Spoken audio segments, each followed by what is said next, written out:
The spaceship is on a mission to Titan, one of Saturn's moons.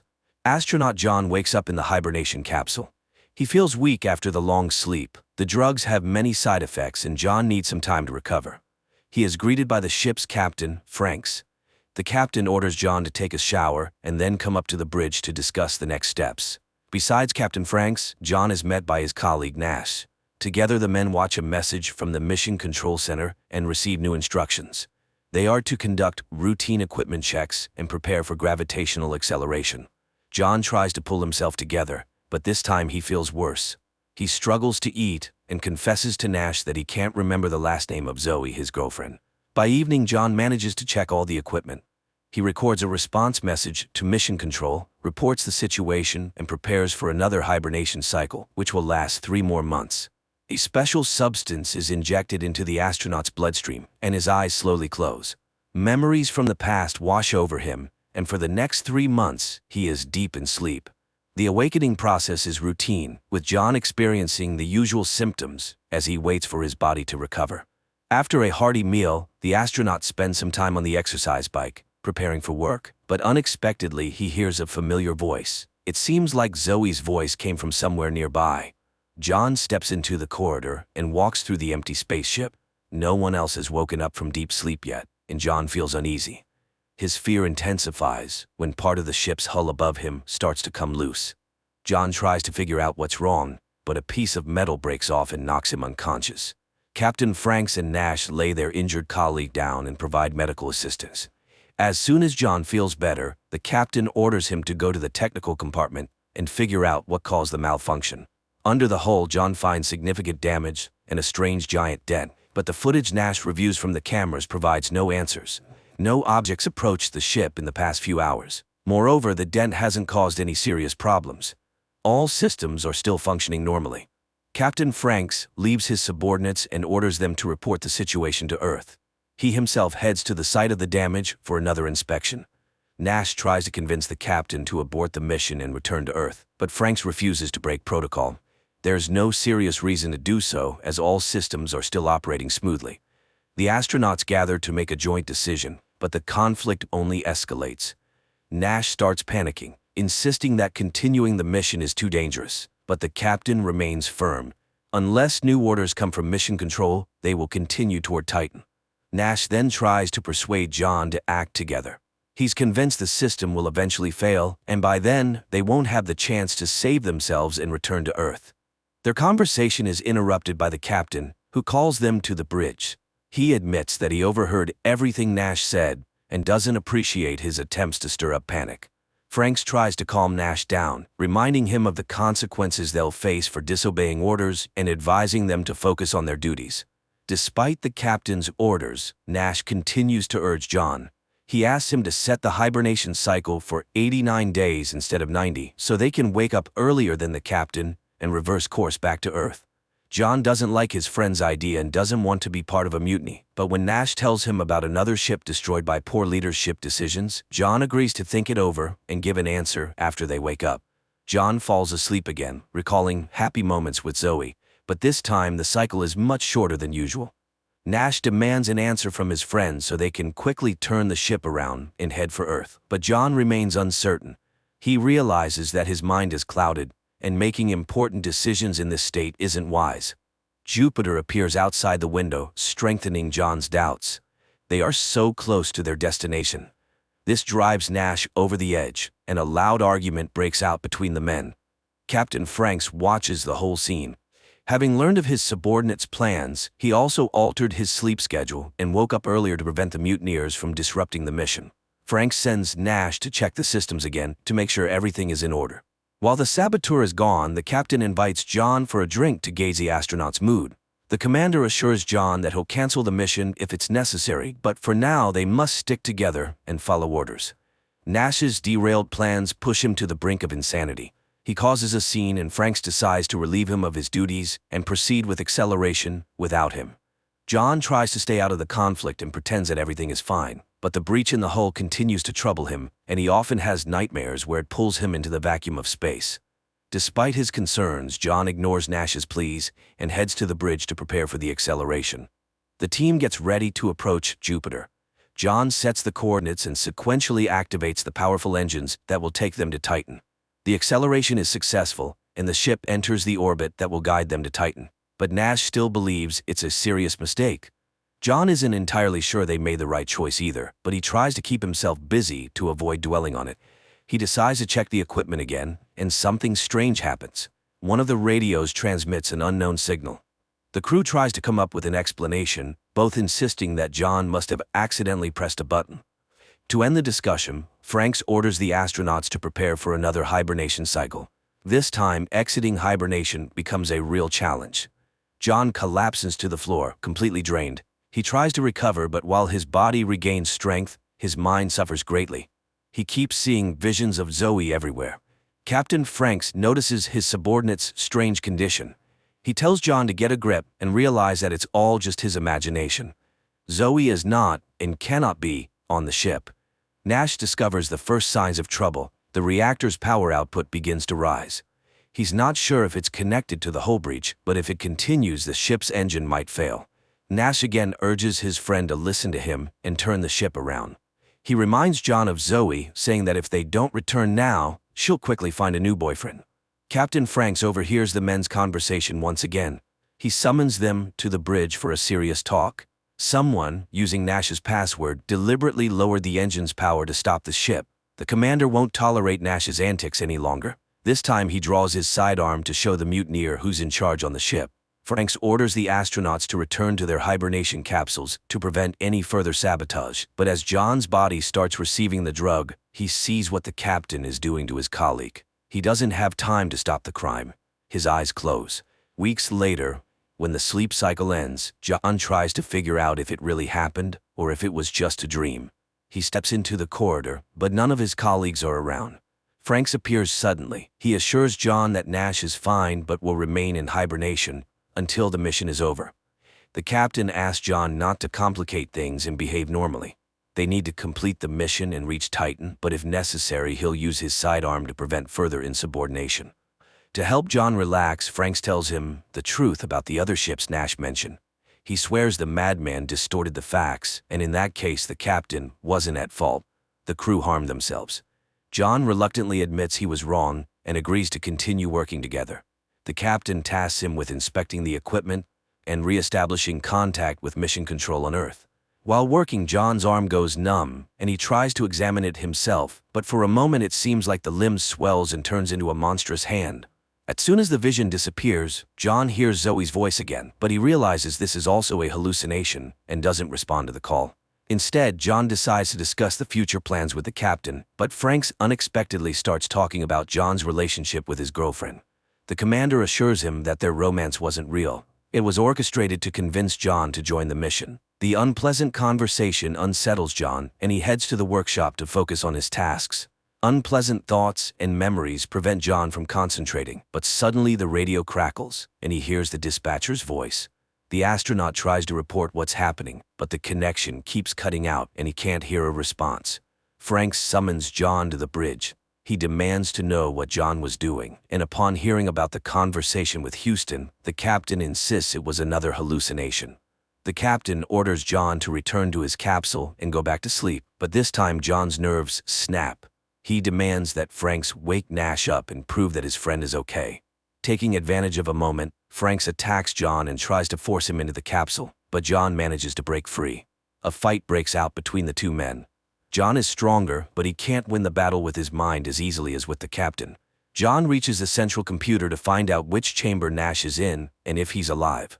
While entering the request, he has to fend off Franks, but finally, the computer starts searching for the astronaut.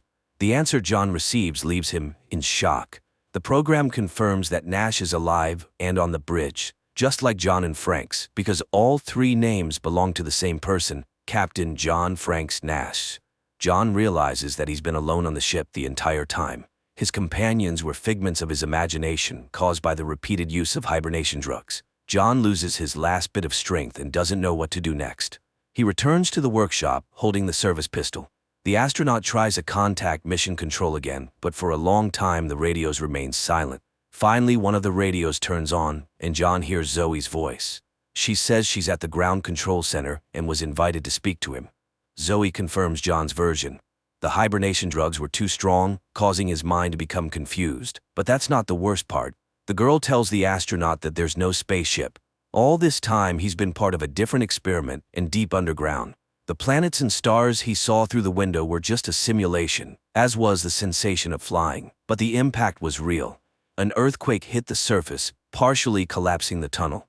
Zoe asks her fiancé to gather his strength and help them rescue him. To do that, John needs to depressurize the cargo bay and leave the ship. She assures him that outside, there's an underground corridor leading to the surface. Captain Franks reappears behind John, trying to stop him. He claims that Zoe's voice is just another hallucination, and the story about underground tunnels and earthquakes is a fantasy his mind made up to explain the situation. Franks tells John that if he depressurizes the cargo bay, all that awaits outside is the vacuum of space, which will pull him out and end his life. John hesitates briefly, but Zoe's voice gives him strength. He doesn't listen to the captain and opens the airlock. At first it seems like Zoe was right. John finds himself in his shaft and hears her voice nearby. He walks toward the light, hoping to soon reach the surface. But space engulfs the astronaut's body and carries him into the infinite void. Or was that a hallucination too? That's how the movie ends.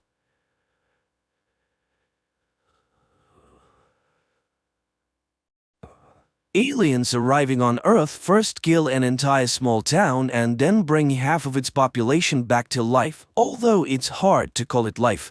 We searched for a new home. We found one. This planet. Somewhere in Pennsylvania, in the small town of Berridge, a family sits down for dinner. Suddenly there is a loud bang outside, the lights go out and people briefly come to their senses before dying. Later on, exobiologist Lauren Stone hears news reports on TV about a powerful explosion in Berridge that killed the entire population of the town, 1,300 people. The air in the settlement is poisoned by some toxic substance, and the theory that the explosion occurred at the local chemical plant becomes increasingly popular. Lauren takes a bath and remembers herself, her father, and a field she used to run through. Her memories are interrupted by the arrival of the military, although Lauren does not quite understand how she can help with the investigation. Colonel Emmerich introduces her to astrobiologist Santiago. Geologists confirmed that the accident was the result of a meteorite impact which released a deadly gas. That's why they were invited to the crash site. The military will be grateful for any evidence they find that can shed light on the nature of the incident. Emmerich assures Lauren that he chose her because he read her work, but asks her to take an alcohol test. Scientists are dressed in protective suits and taken to the meteorite crash site. On the way, Santiago praises her book on microbiology in Antarctica and signs of extraterrestrial life, but the woman doesn't engage in conversation. Arriving at the site, the pair only sees a snowy field and a small pile of ground. While Santiago inspects the area, Lauren notices a small sprout of some red plant and pities it for growing in such a terrible place. Upon arriving home, Lauren begins to search for similar cases and finds mention of a similar incident. In 2013, a meteorite exploded over the city of Chelyabinsk in Russia, and an interview with the local resident was filmed by American television. She recounted that after the meteorite fell, a poisonous gas spread throughout the area, causing many people to die. It was also said that a very large tree grew at the site of the impact, around which all living things died. The tree was cut down and information about the incident was kept secret. In the postscript to the interview, journalists reported that the woman was killed almost immediately after it. The next day, doctors begin to perform an autopsy on the man who died in Berridge, and at first everything looks completely normal. But when the doctor makes an incision, a strange blue liquid begins to seep out, which then returns to the body after a short time and the wound heals. But even more surprising is the resurrection of the man who suddenly sits up on the table and silently looks down, not reacting to the voices of those around him. The man has no pulse or blood pressure and his body is cold. In other words, by all indications, the man is dead. Suddenly there are cries behind the door. It turns out that another 40 people suddenly opened their eyes and came back to life. The doctors tried to get some kind of reaction from the resurrected, but to no avail. They are all residents of the town center who not only inhaled the poisonous gas but also ingested some substance that led to DNA transformation. And the only thing the resurrected do is occasionally turn around. Meanwhile, Lauren tells Emmerich about the Chelyabinsk meteorite, But the people in Russia were also victims, which means that this is someone's terrible plan. But the colonel does not believe in conspiracy theories. Later, a government commission discusses the incident and proposes simply destroying the bodies before it's too late. But to get answers, all the data must be carefully studied, otherwise Manhattan could be next. Later, the woman buys alcohol and drinks it while sitting in the car, reminiscing about a trip she took with her father to a secret place. The next day, Lauren goes to a room where the revived people are sitting, and selecting a girl tells her about a book her mother used to read to her when she was a child, who has long since passed away. At that moment, her phone rings and a photo of the red plant from the scene of the incident appears on the screen, and the girl suddenly grabs Lauren's hand. The woman tells her colleagues about this and suggests that the plant is to blame. Santiago notices that all the survivors are looking in one direction, to the north, where the crash site is located. And then the colonel confesses that they found a sapling, but they don't know what it is because the plant is huge and continues to grow. The thing is that the area is sealed off and the plant was only noticed when it became visible from a distance. It turns out that it wasn't a meteorite that fell on the ground, but a huge seed. A team of scientists is sent to the site, taking one of the revived with them. They bring him to an unimaginably huge tree on a cart and watch from a distance, but he remains motionless. And when people have lost all hope, the man in the wheelchair suddenly moves, raises his head, looks in surprise at his hands and the snow under his feet, and then he admits that he can't survive in the Earth's environment, so he will stay here. Upon returning, Lauren reports that the tree is generating the necessary environment for its survival, including the air that is toxic to humans. The aliens arrived on Earth through special portals that scientists call wormholes. She is bombarded with questions, revealing that she has had problems with alcohol and prohibited substances. Later, a psychotherapist calls her answering machine, who was waiting for her at the session as part of her sentence. They were supposed to discuss her childhood memories that are haunting her, but she didn't show up. At that moment, her father shows up at the door, but Lauren is not pleased to see him. He tries to start the conversation and recalls how on her 8th birthday she asked for a scientific laboratory and they gave her an old barn. However, her obsession with space spiraled out of control and her mother became worried. Sometime later, the colonel summons Lauren again. The alien wants to speak, but only with her, as he sees her as a friend. They have prepared a list of questions and ask her to find out where they came from and why they came. The alien explains that their home is no longer suitable for their species. They were searching for a new home and found it using coordinates received from a human with the call sign Supernova 94. From that same human, the aliens learned all the strengths and weaknesses of humans. The alien asks the military to leave, and Lauren admits that the tree will soon destroy everything as it is harming the planet. The alien then says that humans will not be able to stop them because they are used to fighting and they have abilities. And here Santiago starts acting strangely. He drops his suitcase and begins to unzip his protective suit. The military personnel try to contain him, but they cannot do anything. The man falls to the ground and tears the hose from the mask of a soldier who was trying to help him. The soldier removes his useless mask and dies. Then one of the soldiers suggests shooting the alien. And just then they are hit by a sound attack that drives them crazy and they open fire on each other. One of the survivors takes stunned Lauren away. Later, a fighter jet armed with missiles is sent to the tree. The pilots see a small figure of a person at the base of the tree and receive orders to attack the target. But suddenly an impenetrable dome covers the tree. The missiles explode, causing no harm to the tree. Meanwhile, the news reports that the FBI is searching for a person with the nickname Supernova 94 who seems to be responsible for the expansion. People around the world tell stories about strange sounds that occasionally come from unknown sources.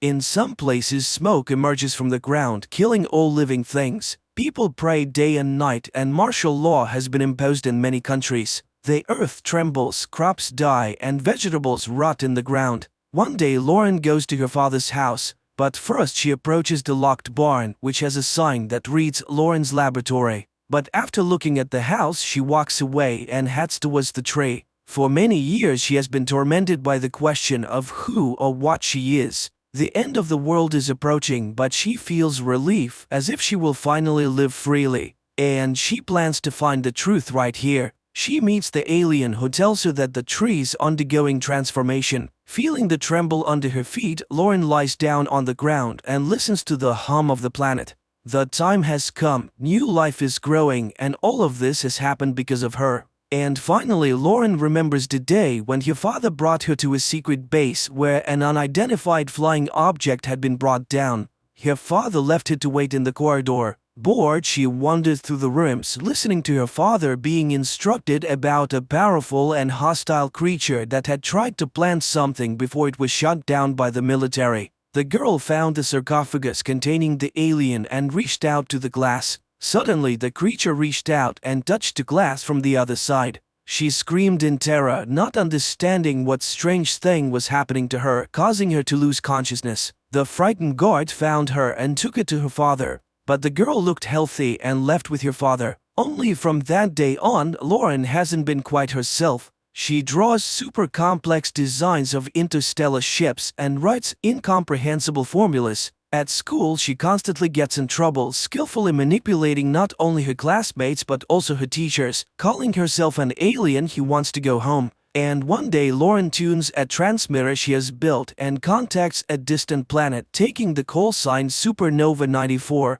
Her parents are horrified and forbid her from entering the laboratory. Lauren smashes toys, draws on walls, and tells her mother the date of her death. It is then that her father learns of her new DNA. The girl seems to be changing, becoming something other than human. Adult Lauren sobs in horror at her discovery, but the alien welcomes her home and she remembers telling the distant planet all about Earth. Meanwhile, mysterious X-shaped objects begin to appear all over the planet. They emerge everywhere, in forests and cities, deserts and mountains. And one day they suddenly explode, spreading black smoke that kills all life around them. And no one can hide or survive as the roots have already penetrated the entire Earth. The planet is no longer suitable for the human race. All earthly species and plants have been extinct. The evolution of a new species has begun, and Lauren's journey has come to an end. She's finally home. And this is where the movie ends.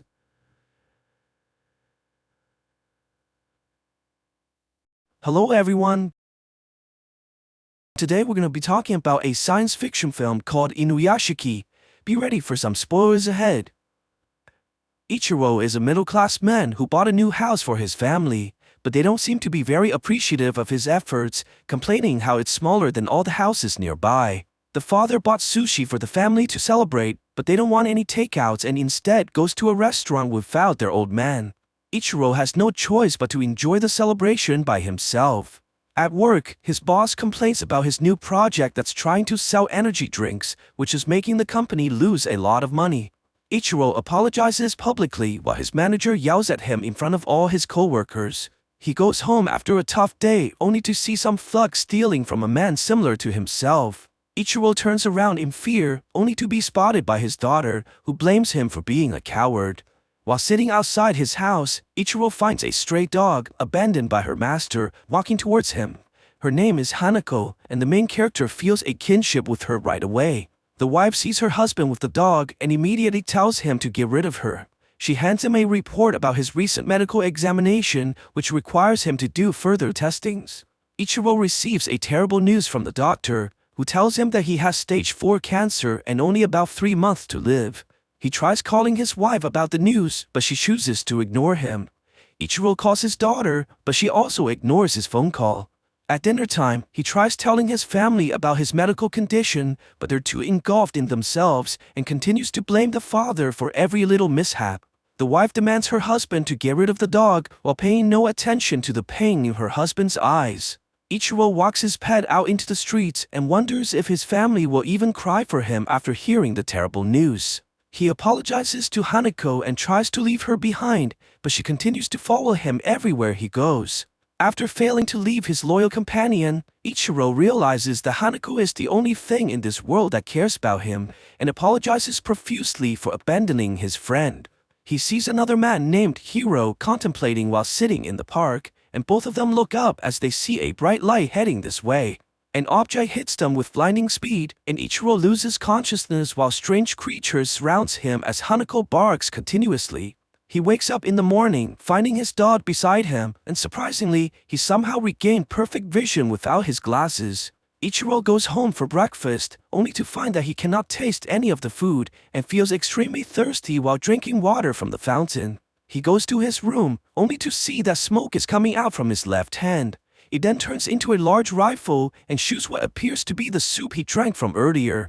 His whole body begins transforming and opening everywhere, showing mechanical parts underneath the skin. Ichiro manages to pull himself together as his wife walks into the room. It turns out that Ichiro's daughter, Mary, goes to the same class as Hiro, the man who was with Ichiro last night. He goes to his friend, Choco, and decides to show him the power he obtained from the encounter last night by shooting a bird from the distance with his fingers. Hiro then takes his friend to an underground parking where he demonstrates the ability to control cars with his mind and proceeds to reveal his mechanical body from underneath. At the same time, Ichiro leaves work and sees an injured pigeon on the floor. He holds the animal in compassion and surprisingly is able to heal it to full health and sends it flying again. He hears another voice of suffering from afar and quickly arrives to the hospital where a boy is close to dying from a terminal illness. Ichiro puts his hand on the boy and manages to bring him back to health, just like the pigeon. Seeing the mother reunite with her son, he goes off in happiness, knowing that he saved someone's life. On the other side, Hiro brings his friend to the bullies and demands that they apologize and give back the money they took. He grabs onto the bully's arm and hurts him until he gets exactly what he wants. Hiro points his finger towards the man, and just before he kills, Choco stops him, telling him it's enough. His apparent bravery catches the attention of a girl named Shion, who confesses to him in the hallway. Hiro thanks her for the compliments and walks away with a smile.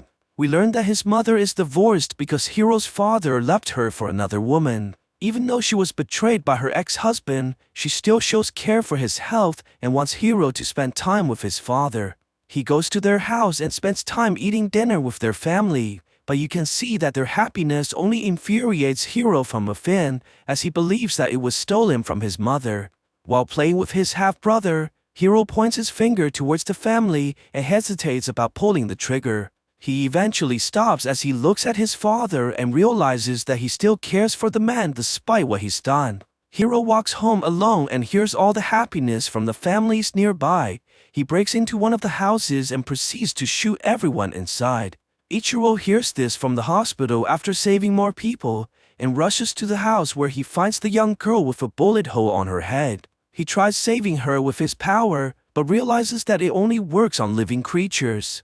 He walks in the living room and sees Hiro standing over the dead bodies. Ichiro recognizes the man from the park earlier, but Hiro attacks him and sends him flying before he can say a single word. He recovers unharmed and rushes out of the house, only to see Hiro flying off into the distance. Choco meets with Hiro and suspects his friend is responsible for the murders that occurred last night, since they all died with gunshots but no bullets. Hiro admits that he killed the family, but justifies this believing that he's a god now. He says that strangers die every day no matter what happens, and they shouldn't feel sorry for the people that they don't even know. Choco refuses to accept this and backs off in fear. He tells Hiro that they can't be friends anymore and runs away from the murderer. Hiro goes home to his mother and to his surprise, she tells her son that he must live with his father from now on. She explains that she has inoperable cancer and the doctors told her that she won't live much longer. Hiro embraces his mother and cries while swearing that he would never allow her to die. Ichiro goes home and tells his family that he was demoted by the company.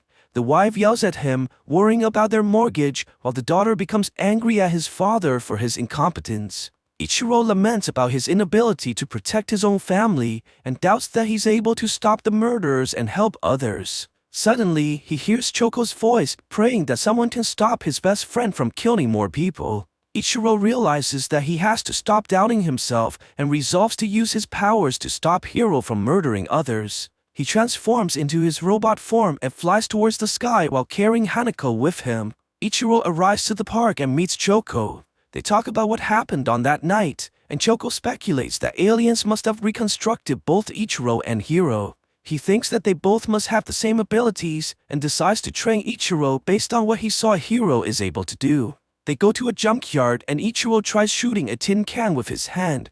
Let's just say that the old man has a lot of training to do before he can even come close to beating his rival. On the other side, Hiro goes to see the doctor with his mother, only to find out that the cancer has fully disappeared from her body, most likely due to her son healing her with his powers. They walk home together, and Hiro tries to convince his mother to enjoy life and go on vacations. He promises that he will make her happy, as her life has been difficult from the beginning. Their happiness don't last, however, when they're visited by a group of police officers demanding to question Hiro about the murders. He runs off immediately while his mother screams for his name. Hiro tosses the police officers around like rag dolls and sprints onto the parking lot. He uses his powers to kill 3 of the officers, while others fire at him with no effects. Hiro jumps down from the stairway and proceeds to fly away from the area. The news of his escape travels quickly through the media, and Hiro quickly becomes a fugitive with nowhere to hide. Luckily, he runs into Shion and she decides to take him in despite his current status. We learn that Shion is living with her grandma, the only relative that she has left. Her parents died of illness years ago, and she doesn't think that she can live long either. Meanwhile, Ichiro finally makes some progress on his training, but gets tired easily from all the exertions. He becomes thirsty again and grabs the energy drink from his company. Shoko speculates that the water must fuel their bodies as they become very thirsty after using their weapons. Ichiro begins feeling pain from his body and shoots out the liquid just like he did last time with the soup. Shoko quickly realizes that it may be the sodium contents that's causing his body to malfunction, and they may be able to use this to their advantage later. At night, Hiro watches the news about his mother, only to see that everyone is blaming her for what her son did. She apologizes repeatedly, but receives no sympathy from anyone. He falls into tears, realizing that the crimes he committed is now being paid by the person he loves the most in this world. The news then informs him that they found his mother dead in her apartment. Apparently, she killed herself after being pressured by the media. Hiro goes into shock at this realization. He begins reading the comments on the video, only to see everyone cursing at his mother's name. Hiro becomes enraged and uses his powers to hack into the commenters' computers. He begins shooting everyone through their screens, causing widespread mortality across the nation as the people fall dead after looking at their devices. Shion finds Hiro unable to sleep at night and tries to comfort him, but the man tells her that he's responsible for killing all those people. He transforms in front of her and tries to scare her away, but the girl refuses to believe that the man she loves is a killer. Hiro rushes her outside and takes her to the sky, asking Shion if this frightens her, but the only thing that the girl is scared of is if he left. He realizes that she's the only person left in this world who cares about him and promises to protect her and stay with her forever. Hiro is finally able to sleep, and Shion smiles and says that he's very human after all. She goes to the kitchen and feels something beside her. Shion turns around only to see an army of soldiers pointing their guns at her. Hiro sees this and grabs her immediately while the soldiers fire continuously at his body. He turns around and retaliates with fury, killing every one of them. When everything settles, he notices that Shion is already dead with multiple gun wounds on her body. Hiro cries at his friend's death and resolves to kill everyone in the country. Ichiro sees the news reports about the recent murders and warns his family to turn off their phones, but none of them listens and proceeds to go out despite the dangers. Mary meets up with her friends while they climb to the top of a high-rise to enjoy the sceneries. Hiro begins broadcasting himself on every single network and tells everyone his intentions of destroying the country in order to avenge his family. No one takes him seriously until he begins shooting at the masses and people are dropping dead everywhere.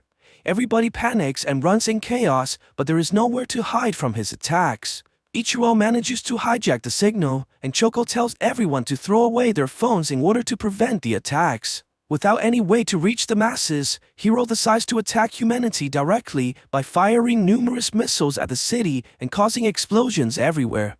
Ichiro finds Hiro and tries to convince him to stop, but his words fail to reach the young man as he begins chasing Ichiro through the sky. They go through the buildings in the city, and Hiro follows the old man closely. He begins shooting a barrage of missiles, but Ichiro manages to evade them as they explode right behind him. They fly through an underground tunnel, and Ichiro nearly gets hit by the upcoming traffics. As they fly closer to Mary, the father begins hearing her plead for help as her building was struck by one of the missiles. The old man rushes towards his daughter, but gets attacked by Hiro from behind, which stunts his flight system and forces him to crash land on the side of a building.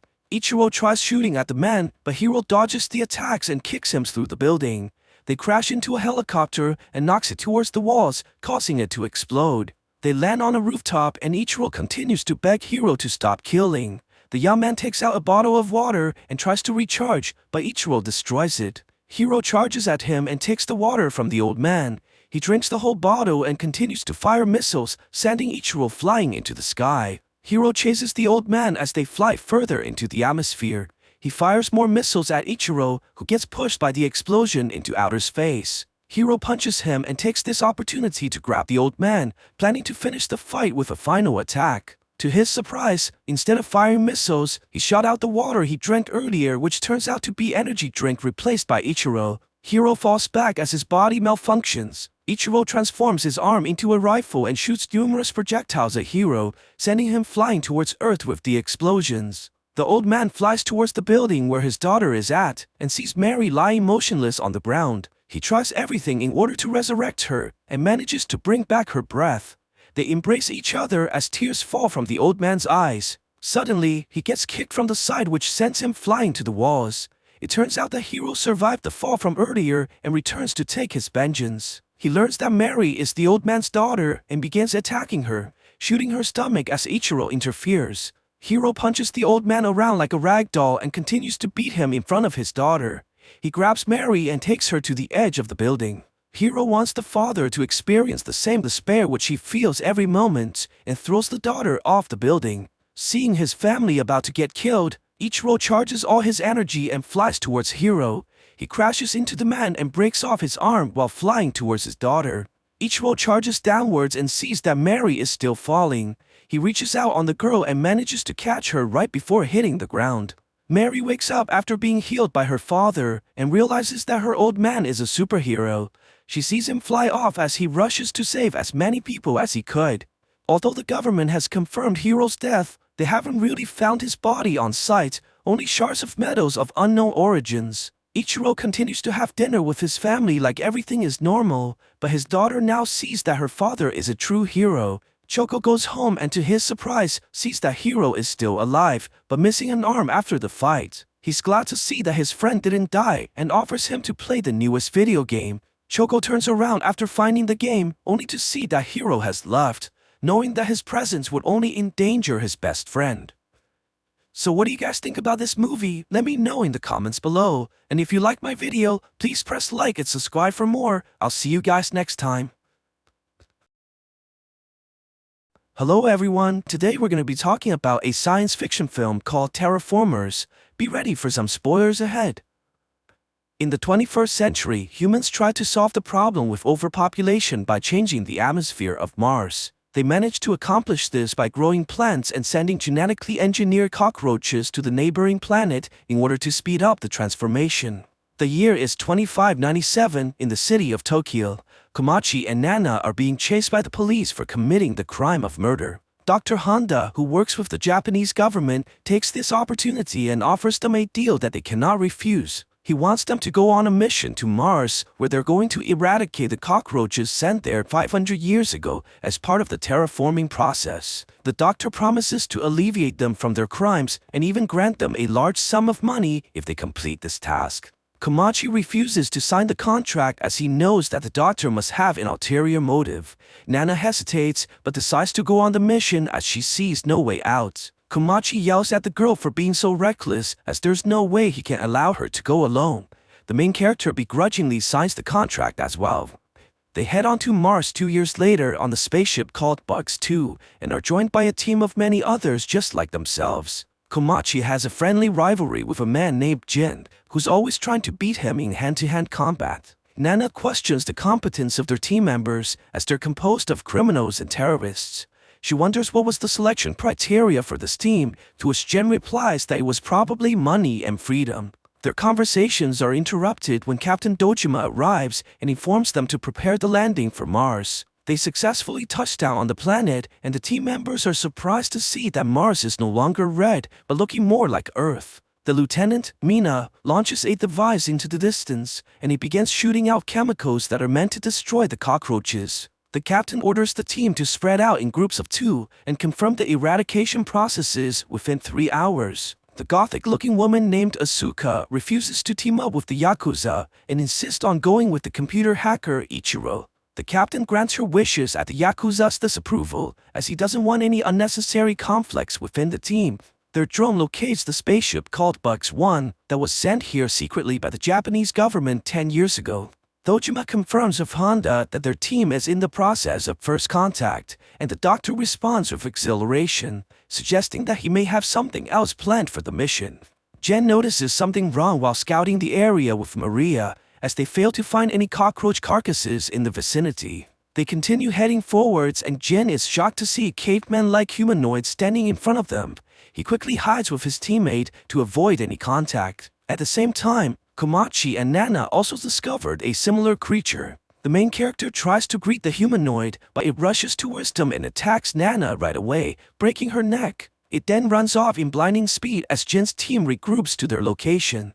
He tells Komachi that other members have also encountered the creatures and Asuka was killed in the process. They head back to the ship and questions the captain, who apparently knew about the monsters from the very beginning, though was ordered to keep quiet by the doctor. He explains that these creatures were sent here 500 years ago, but evolved very quickly due to the abundance of radiation. The doctor appears as a hologram and explains to his team that they had nothing to worry about, as he prepared injections that can grant them superpowers derived from the insects. They'll have unique powers individually, as the injections are made to enhance their DNAs. Osako suggests that they leave Mars immediately, as it's obviously too dangerous to stay here. The terraformers begin approaching their ship, and one of their teammates, Lee, volunteers to fight the monster.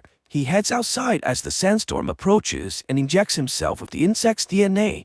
A mutation occurs rapidly inside the man's body, and he transforms into an insect hybrid. His mutation is based on the brown beetle, which is capable of shooting out flames by combining chemicals in their body. Lee begins attacking the cockroach, knocking it back with a fury of kicks. The terraformer strikes back as well, and they appear to be evenly matched. Lee uses the special ability and shoots an intense flame from his hands, burning the creature and pushing it backwards. To everyone's shock, Lee didn't kill the cockroach, only burning its outer shells. The monster rushes towards him and kills him with a single hit through the stomach. They see another creature on their window, and it continues to hit the glass until it breaks inside and kills 2 of the teammates immediately. The captain injects the DNA and begins mutating into his hybrid form.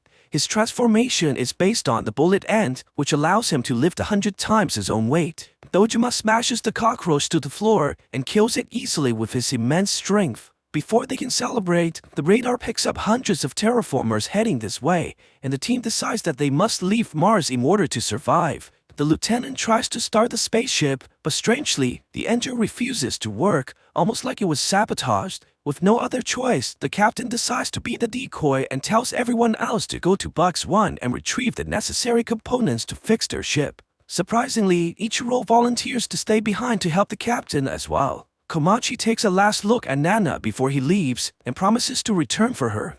Strangely, he notices a string of silk flying off from the woman's mouth. The team enters the Mars rover and Tezuka injects himself with the insect's DNA, transforming into a roved beetle capable of shooting out flame projectiles. He grabs onto the Mars rover and propels the team against a horde of terraformers by shooting flames from his mouth. Meanwhile, the captain continues to fight off the hordes of cockroaches, and Ichiro transforms into his insect form as well. He runs away from the fight and proceeds to vacuum out the oxygen in the ship in order to suffocate all the invading terraformers. The cockroaches begins to die off one by one, and Ichiro faints to the ground as well from the lack of air. At the same time, the Mars rover team sees a large wave coming towards them. It turns out to be a tsunami of terraformers, and they must charge through the enemies in order to escape. Tezuka focuses all his energy into propelling the rover, and they crash into the sea of cockroaches. Luckily, the team manages to break through and land safely on the ground.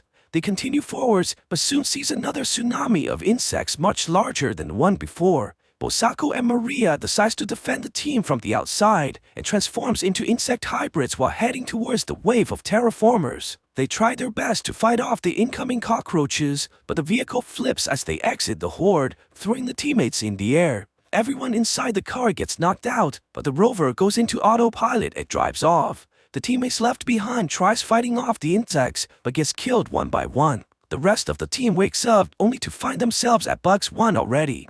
Komachi tries looking for the other teammates, but the Yakuza thinks that they are the only survivors. They head into the spaceship, while two of them stand guard outside. Mina tries running a diagnostic on Bugs 1, only to see that it's somehow transmitting data towards Earth. The group hears gunshots from the outside and rushes towards their teammates, only to find them lying dead on the ground. Apparently, the terraformers have learned how to use weapons and kill the two standing guard with the guns from Bugs 1. Komachi injects himself with the DNA and transforms into a giant hornet with amazing battle powers. He attacks the cockroaches with devastating blows as he punches holes into their bodies. Jin's mutation turns him into a desert locust that can jump 90 stories in a single leap.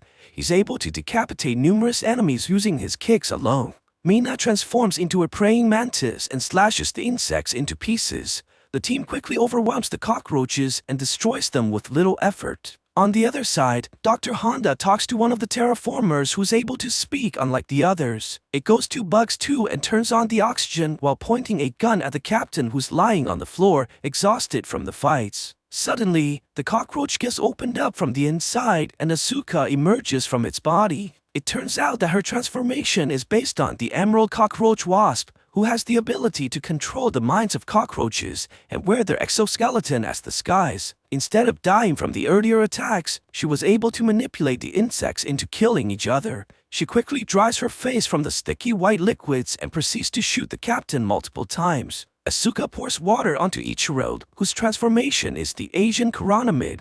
He can survive in almost any condition and only requires water to reactivate his cells. They turn out to be working on a secret mission for the Doctor, and Ichiro was the one who sabotaged the flight system on Bugs 2. The Doctor ordered them to bring the eggs from the terraformers back to Earth no matter the cost. Komachi and his team hears the Bugs 2 engine from afar, and the Doctor explains that their plan was never to simply exterminate the cockroaches from Mars. He plans on retrieving more genetic materials from the insects in order to make better hybrid soldiers for the Japanese government, which no doubt will make the country become a superpower. They are put on this planet mostly as test subjects, and their fight with the terraformers are recorded as valuable research data. In fact, they were only able to create the insect hybrids because Bugs 1 was able to retrieve a carcass from the cockroaches. While Ichiro and Asuka plans to take off from Mars, the eggs hatch prematurely and produces two evolved terraformers. Asuka charges in and stings them with her claws, trying to control their minds, but their evolution has granted them immunity to her powers, and they proceed to kill her by punching through her stomach. The spaceship takes off into the air, heading for Earth, while the new terraformers call for help from their brethren. The cockroaches from the ground opens up their wings and flies towards the spaceship, causing it to stall and malfunction while guiding it back onto the planet right beside Bugs 1. The evolved cockroaches surrounds the team with their armies of insects and orders them to attack. Komachi and his team transforms and fights off the enemies with everything they have. They manage to defeat many of the terraformers, but runs into trouble when facing the two evolved ones that show amazing battle powers similar to human fighters. Mina tries attacking one of them, but gets her arm ripped off and killed in an instant. Seeing his friend being destroyed like nothing, Jin injects himself with his second dose of mutation, causing the transformation to progress even further, increasing his powers. Komachi injects himself again as well, and the two continues to destroy the enemies with their heightened abilities. After killing many of the terraformers with his kicks, Jin jumps into the air and injects himself a third time, causing wings to grow from his back. The army of cockroaches flies towards him and fights him in the air, but they're no match for the human hybrid and gets destroyed into pieces. They continue to fight against the creatures waves after waves and eventually slows down as their fatigue becomes more apparent. Jin understands that they must destroy the leaders and injects himself with multiple doses of mutations, causing his body to spike in power but also making the transformation permanent. He takes this opportunity and attacks the evolved cockroach with a devastating kick and kills him by knocking his head off. Jin falls down soon after as he exhausted all his reserves. Komachi tries to defend him against the remaining leader, but gets defeated easily and gravely wounded. Just when they're about to be finished off, the evolved cockroach notices something from behind and posts back his attack. A glowy moth-like creature flies towards the insects while dropping sparkles of dust in the air. It turns out that Nana's body has evolved into her final form in order to aid her teammates against the terraformers. She flies towards the cockroaches and continues to drop the glowing dusts. Jin realizes that these are miniature bombs, while the terraformers looks at it with intrigue and confusion. Komachi flies towards Nana, trying to save her from the battle, but Jin tells him that she's been dead a long time ago. One of the cockroaches fires at Nana, which causes a chain reaction of explosions. Jin rushes towards his friend and saves him from the explosions in the last minute, while Komachi cries, seeing the woman he loves buried inside the flames. When everything settles, Komachi wakes up and walks towards his friend, only to see that he's permanently transformed into a locust creature. He tries to comfort Jin and tells him no matter how he looks, he will always be human in the heart. With his last breath, Jin tells his friend to live on for both of them, as tears fall from his eyes. Komachi finds the evolved cockroach still alive and punches him in anger for the destruction that he caused. He plans to finish the terraformer, but eventually decides to end the hatred between men and insects by sparing his life. He goes inside the spaceship only to find Ichiro still alive. The man points a gun at the main character, but saves him by shooting the terraformer behind instead. They decide to cooperate for now and resolve their differences once they get back on Earth. The two launches the escape pod into the atmosphere, while the evolved cockroach stops his brothers from chasing after, repaying the debt for sparing his life. Meanwhile, Dr. Honda notices that Ichiro has hacked into their system and is broadcasting the whole event on international television. He decides to hide as the government will surely kill him for his failure and embarrassment. His assistant points her gun at the doctor as she turns out to be a spy from the government. She fires at the doctor, but Honda has planned for this contingency already and proceeds to kill the woman with a deadly poison. On their way home, Ichiro swears that he'll expose the people responsible for this experiment, while Komachi has a strange feeling that they'll come back to this planet in the future. So what do you guys think about this movie? Let me know in the comments below. And if you like my video, please press like and subscribe for more. I'll see you guys next time.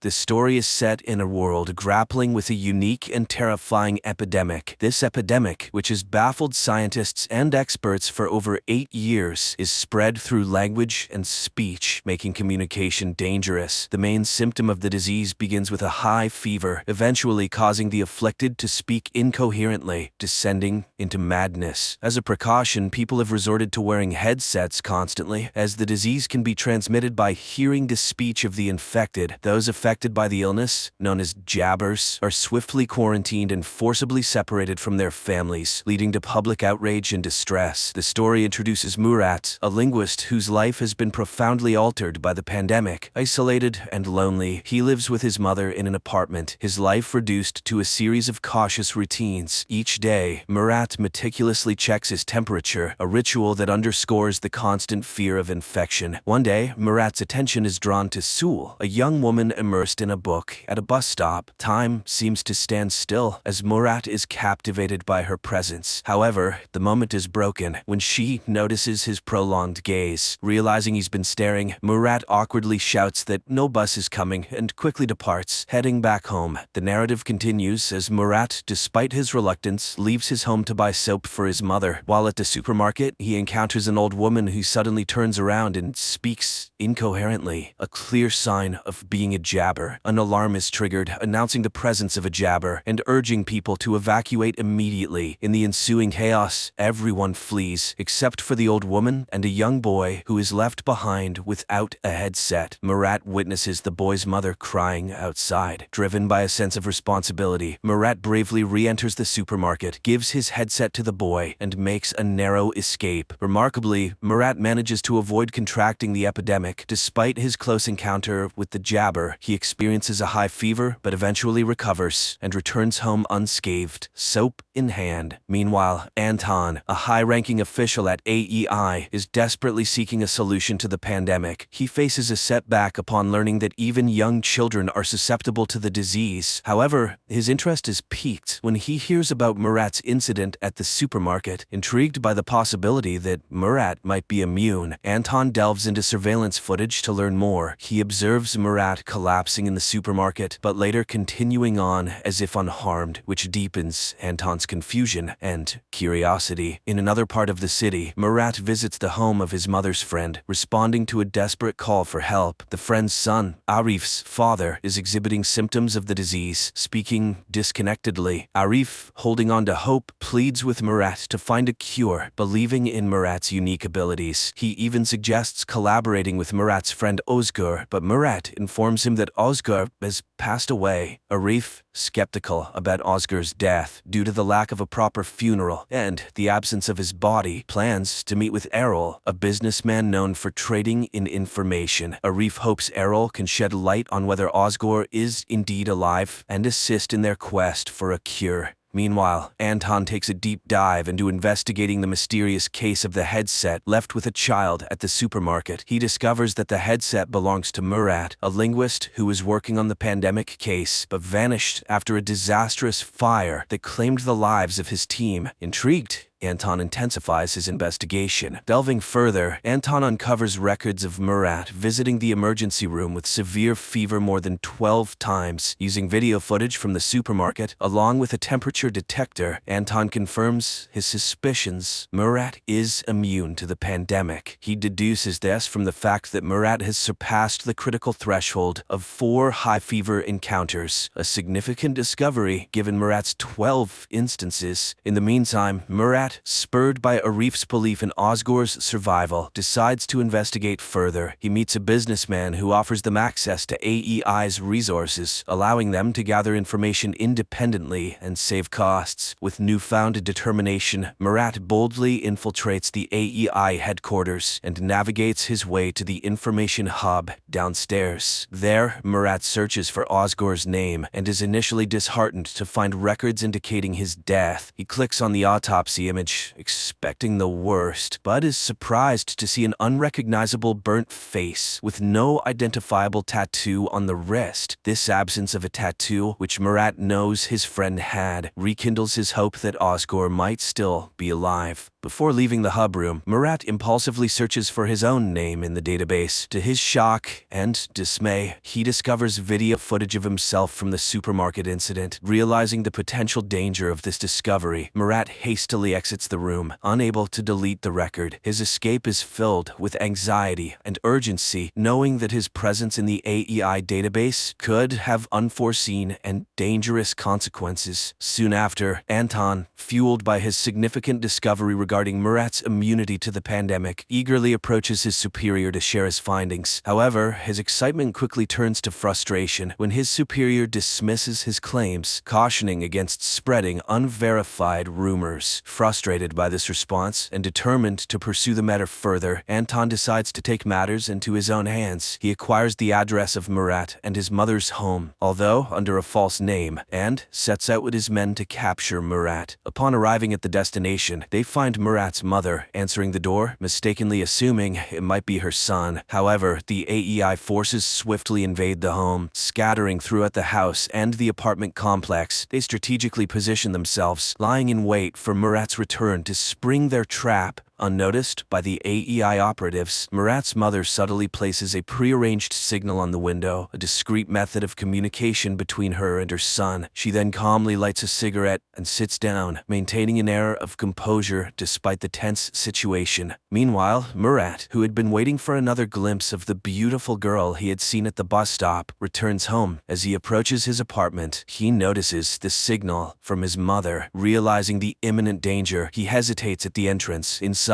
Anton and his team are eagerly anticipating Murat's arrival, ready to execute their well-laid plans. In a moment of inner conflict, Murat grapples with the decision to enter the apartment. His thoughts drift to the beautiful girl, and the realization dawns on him that if he walks into the trap, he might never see her again. This thought acts as a turning point, and in his swift decision, Murat chooses to flee in the opposite direction, much to Anton's dismay. His abrupt departure catches Anton and his men off guard, and and they lose track of him in mere seconds. Back at Murat's house, Anton seizes the opportunity to collect Murat's belongings for further investigation, hoping to get more insight into Murat's unique situation. The next morning, as Murat sets out on his search for Ozgur, he is stopped by AEI forces demanding to see his ID. In a moment of tension, as Murat nervously reaches for his ID, a bomb suddenly explodes nearby, causing the AEI forces to scatter and leaving Murat unattended. Seizing the moment, Murat heads to a location where he believes he might find Ozgur. However, his hopes are dashed when he discovers Ozgur is not there. Speaking with the man who made Ozgur's distinctive tattoo, Murat learns that since Ozgur's death, others have been imitating the tattoo, diminishing his chances of finding Ozgur. Meanwhile, Anton meticulously reviews tape recordings overnight and stumbles upon a recording of Murat claiming that he is incapable of jabbering, even if he wanted to. This revelation prompts Anton to rush to AEI to share his findings with a colleague. However, upon his arrival, Anton is informed that his boss Fazil is waiting for him. In a confrontational meeting, Fazil sternly instructs him to withdraw from the case. During this time, Murat finds comfort in a conversation with an old man who offers him a drink. As they share this moment, the old man tries to alleviate Murat's guilt over his wife's tragic death, which occurred after she was affected by the pandemic. He reassures Murat that it wasn't his fault. Murat listens in silence, eventually sharing his plans to venture into Zone 6 in his relentless search for Ozgur. Soon, Murat seeks the help of Errol, a man introduced to him by Arif. Errol is known for his willingness to do anything for money, and Murat needs him to create a false ID. They arrange to meet the following day. Afterward, Murat visits Arif's house, where he expresses his determination to find Ozgur and their shared goal of discovering a cure for the epidemic. Before he leaves, Arif's grandmother generously gives him some money, while his mother, having no cash, gives him her necklace as a token of support. However, their movements do not go unnoticed. One of Anton's men spots Murat and promptly informs Anton, who instructs his team to tail him discreetly. The next day, Murat meets Errol as planned to collect his forged ID. Just as they complete the transaction, Errol receives an alert that AEI forces are closing in on their location. In a frantic rush, they escape, successfully evading Anton and his team, who later search the warehouse to no avail. With his new fake ID in hand, Murat heads to the subway station, bound for the less monitored Zone 6. He smoothly passes the initial security checkpoint using the fake ID. However, his sense of safety is short-lived, as a security guard becomes suspicious upon recognizing Murat's face from wanted posters in the subway. In a coincidental twist, Sul, who Murat has been longing to see again, suddenly appears in front of him. To his astonishment and delight, she kisses him right there in the subway, creating a moment of confusion for the pursuing security guard. This unexpected encounter leaves Murat feeling ecstatic. Holding hands, they continue their journey on the subway, embarking on a path filled with uncertainty, yet united in their unexpected connection.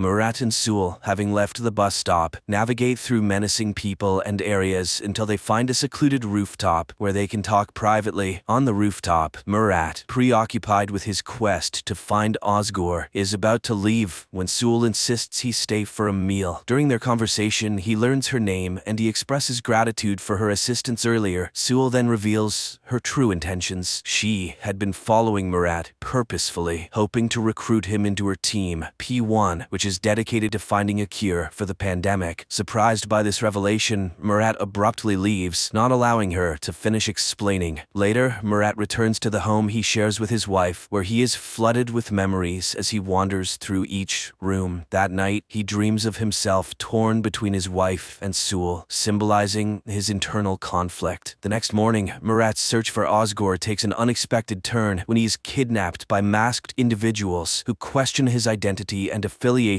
with the AEI. At this critical moment, Sul intervenes, assuring them that Murat is not with the AEI and is on a personal mission. Murat convinces them of his intentions, and they agree to share information if they cross paths with Ozgur. Sul then brings Murat to his studio where she works, and after apologizing for the earlier misunderstanding, she hosts a podcast. In the broadcast, she discusses the AEI's cruel practices, relating them to the unjust death of her boyfriend, and concludes by emphasizing the importance of finding a cure to end the crisis. Meanwhile, Anton retreats to his house house where his wife and son are quarantined in the basement due to the pandemic. While there, Anton senses he is being watched. Upon investigating, he finds no one, unaware that Fazil's right-hand agent is covertly observing him from a hiding spot somewhere else. Murat and Suul's journey through the pandemic-stricken streets of the city continues. While walking downtown, Murat demonstrates his unusual resistance to the pandemic by briefly removing his headset near Jabber's, showcasing how his skull heats up without experiencing the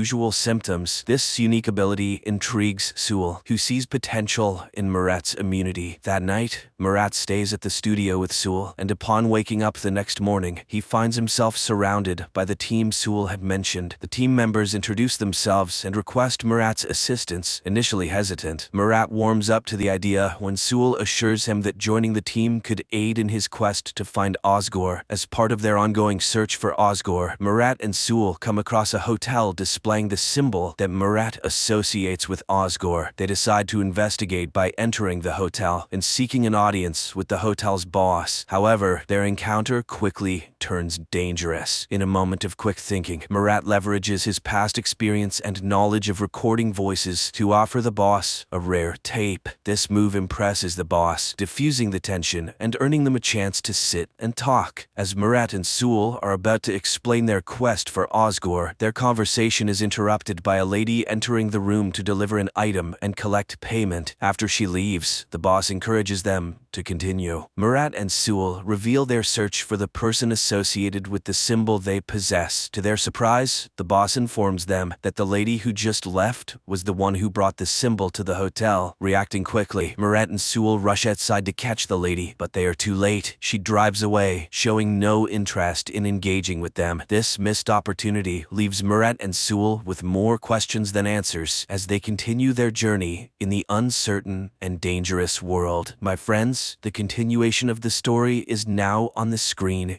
in front of you.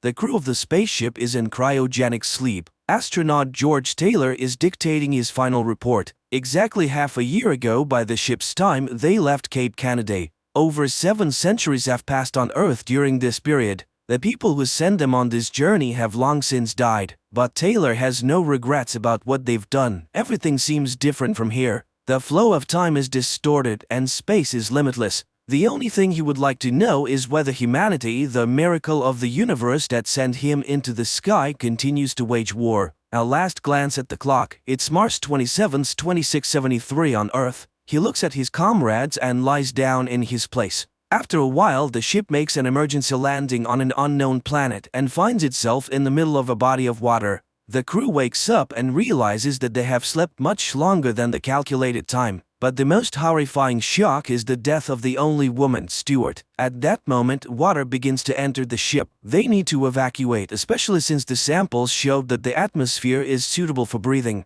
Looking at the ship's clock, which is frozen at Earth time, November 25, 3978, the crew abandons the sinking ship. Boarding a life raft, the humans sail to shore, marveling at the grandeur of the surrounding nature. There is no sign of intelligent life anywhere. Taylor reminds them that they are 320 light-years from Earth on an unknown planet in the constellation Orion. It is impossible to determine more precisely as no one has had time to look at the instrument readings. Upon landing on the shore, Taylor takes inventory of what they were able to salvage from the ship. A pistol, 20 rounds of ammunition, a first aid kit, and a 3-day supply of food and water. The only question now is how long is a day here? They are discussing the strange death of Stuart, apparently caused by depressurization. It seems they were flying for 18 months, while on Earth it has been about 2,000 years. There is no hope of returning, and time has erased everything they knew. Therefore, they need to start studying this planet. Analysis show that nothing can grow here as there is very little carbon dioxide. But there is nothing dangerous to human health either. They have 72 hours left until they run out of food. Landon sets up a small flag of the United States of America on the shore and the astronauts set off on their journey. The surroundings are strange and wild, bizarre rocks and lifeless canyons. The people almost get trapped under landslides several times. Thunderbolts light up the sky without bringing rain, and the sky itself is covered with clouds with no satellites or landmarks. One thing they know for sure, there's a time gap between them and Earth. Their loved ones died 20 centuries ago. Even if they returned, no one would remember them. Taylor urges his comrades on. Why did they embark on this flight? Was it for fame, new knowledge, or the opportunity to live longer? But now they have lived much longer than any other human on Earth. Only Taylor set out on this journey because he's a dreamer. He is confident that there must be something better than humans in the universe. At that moment, Dodge calls out to them. He has found life. A barely noticeable green shoot has sprouted from rocky desert. This means there are plants here and they need to find them. The group continues forward. Every way they look, they see unfriendly rocks. But ahead, they see green bushes and some strange crosses that resemble scarecrows. After walking a little further, the astronauts are thrilled to finally see water ahead. The excited group quickly sheds their clothes and jumps in. After that, they swim towards the shore and notice human footprints on the sand. Suddenly, they see dark figures stealing their clothes. The men chase after the thieves, who leave behind obvious traces of their path, such as broken clothing and scraps. Soon they come across their torn clothes and put on whatever remains. Finally, they reach a plain and see many people behaving quite strangely. They are silent and pay no attention to the astronauts, instead calmly gathering and eating different fruits. The Earthlings are puzzled as their fellow humans seem almost feral. Luckily, they are not cannibals. Suddenly, an ominous sound comes from the forest and the people start running. The astronauts try to understand what is happening and suddenly see armed riders. Shots are fired and then monkeys appear on the clearing, apparently hunting the humans. The Earthlings attempt to flee and in the heat of the chase they split up. Shots are heard from all directions and Dodge is killed. Taylor, along with others, runs towards the river, and just when it seems like he's about to make it, one of the monkeys shoots him in the neck, rendering him unconscious. The tied-up astronaut is thrown into a cell with other prisoners. He's surprised to see the monkeys taking pictures as if it's a souvenir. George is brought to a hospital where he's examined by scientist monkeys. They examine Taylor, who's wearing strange clothing. But two chimpanzees argue about the need to study the animal's brains, ignoring Taylor, who's still recovering from his throat wound and unable to speak. In the morning, Dr. Zyra does her rounds. She's intrigued by a strange animal she calls Bright Eyes because he pretends to talk in a hilariously convincing way. Taylor tries to demonstrate that he's intelligent and attempts to snatch the pencil from Zyra's hand. At that moment, Dr. Zayas enters. Zyra shows him the exceptional human, but Zayas is skeptical and sees him merely imitating. Zyra tries to draw attention to the human's uniqueness by highlighting his unconventional use of a blanket as clothing and his unusual hand movements. Perhaps he's intelligent, but Zayas is irritated, dismissing it all as cheap tricks. Humans are dangerous and must be destroyed. Later, they bring a female human as a gift and lock her in Taylor's cell. The next day, George and his companion are walking in the yard in a large cage. Zyra brings her fiancé, an archaeologist named Cornelius, to show him Taylor, but Cornelius sees nothing special about him. While the apes argue, George writes in the sand, but nobody pays attention to him. At that moment, Dr. Zayas arrives, annoyed at Zyra with her human again. Suddenly, a wild man attacks George and a fight breaks out. The guards drag Taylor away and Zayas sees the letters George wrote but quickly erases them. Zyra apologizes to Taylor, but he snatches the paper and pencil and writes his name on the piece of paper. Zyra is astonished and takes him home. Cornelius doesn't believe her stories. It's all just tricks. Humans can't write. They try to figure out where he learned it and Taylor writes the name of his school. The apes are shocked. Could he really be intelligent? The man explains that they came from another planet. Cornelius is puzzled, but flying is impossible. Then Taylor crafts a paper airplane.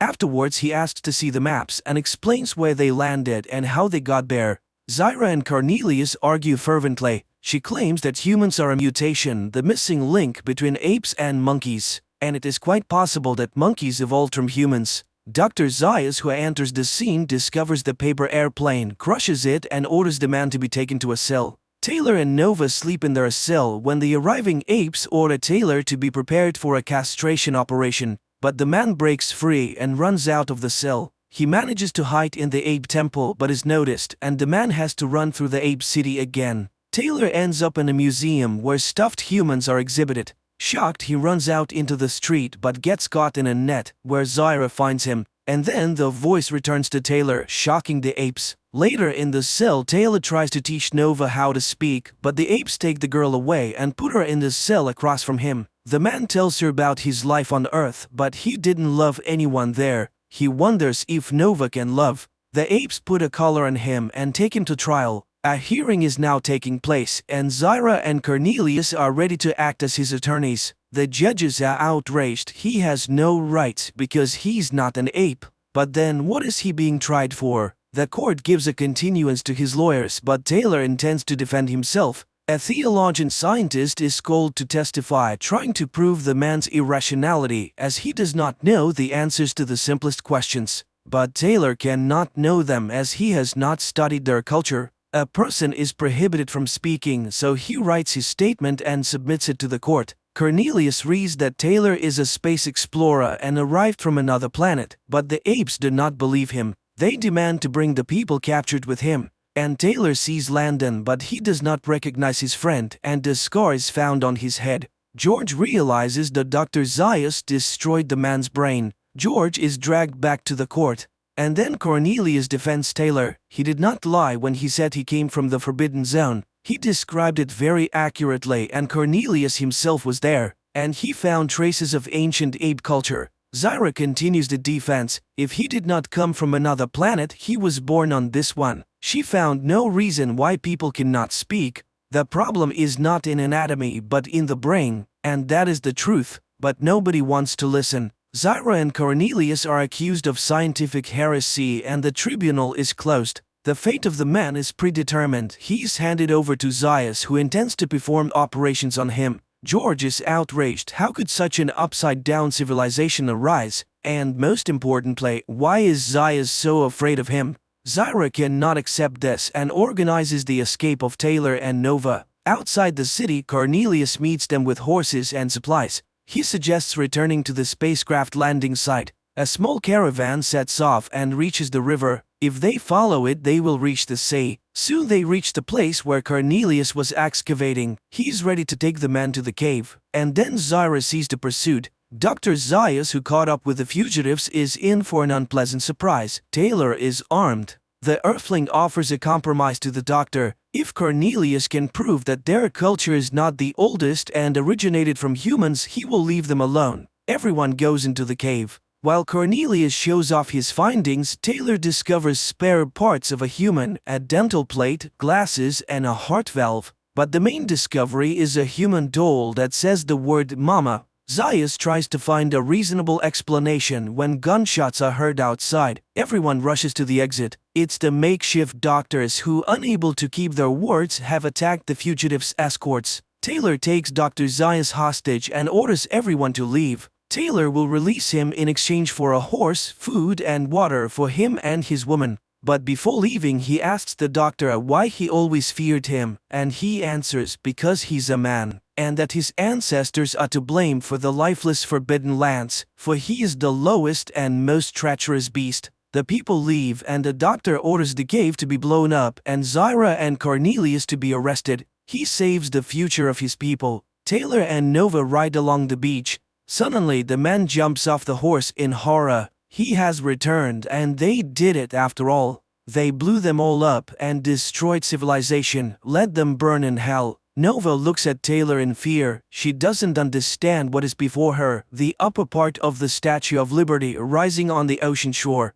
The film is based on the book by French writer Pierre Boulle, who considered his novel one of his least successful works and therefore had serious doubts about its success on the big screen. But in the end, the film ranked 350th on Empire's magazine's list of the 500 greatest films.